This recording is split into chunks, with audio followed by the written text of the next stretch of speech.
I'm here at the Pima County Jail where I've been going through these documents all morning, but the hunt for that killer still is happening. I just want to show you a look at the parking lot. Police in the past, they've had bottles thrown at this building. They even had a trash can set on fire. I'm inside the TMC kitchen where you can see staff here preparing meals. There's a big difference in people they see waiting in rooms like this one. She even tells me they've seen fewer people just around the corner here in the emergency room. His mother tells me 20-year-old Zachary Corbett was vibrant, full of life, adventurous, with an infectious laugh. Now, he was shot to death here in this homicide banner, UMC's emergency room, and these guys, they can put you right there. That's because there are 3 of these girls and their coach teaching me some skills.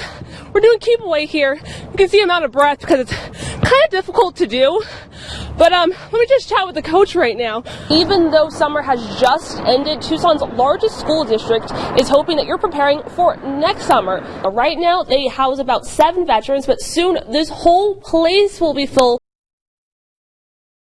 I waited until sunup the next morning, hoping a truck, a car, anybody, anything would go by, even a steer. I didn't care. Anything alive.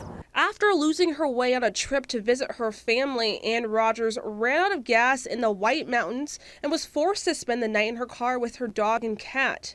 The next day, she ventured off to find help. I could see where there might be humanity, some power pole, anything. Ranch, I didn't care. Nothing. Rogers says she's always prepared and carries food and water in her car, but after several days, she ran out of resources and turned to survival mode. I was eating desert plants. My dog was too, diving into clover and finding all the places that were the easiest path for me to take. She was my pathfinder on that journey.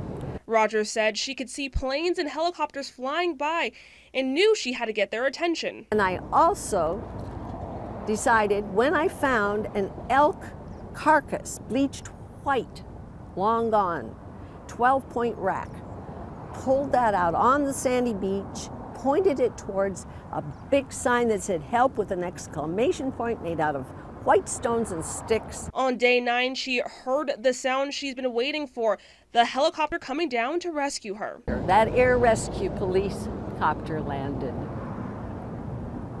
I just sat down and bawled. She says this experience has showed her so much, including appreciation. And saying thank you.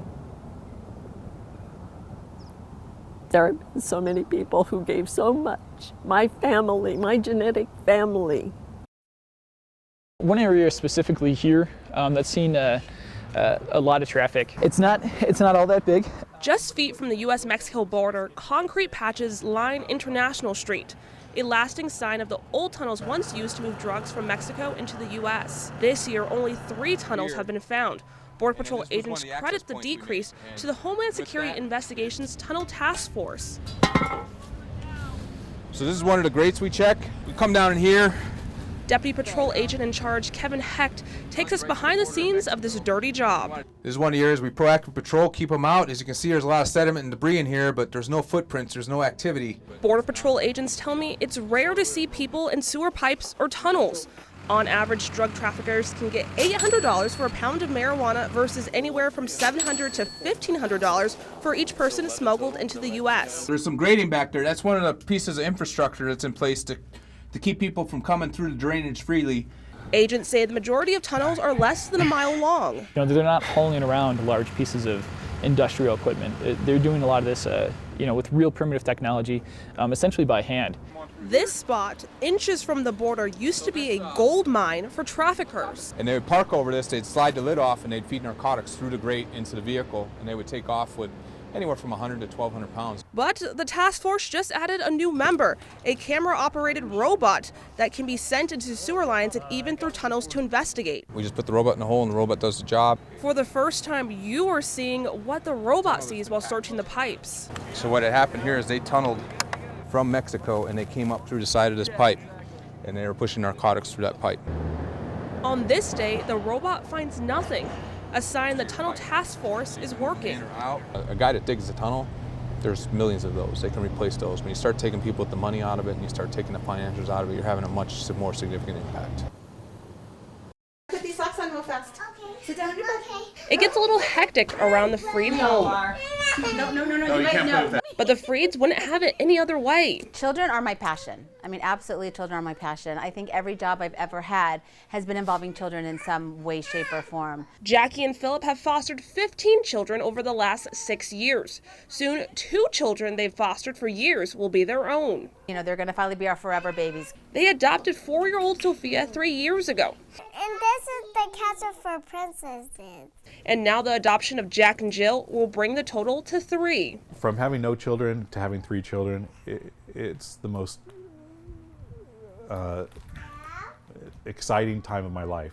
It's an experience Philip never thought he would have. When I was 23, I had cancer, and I can't have children.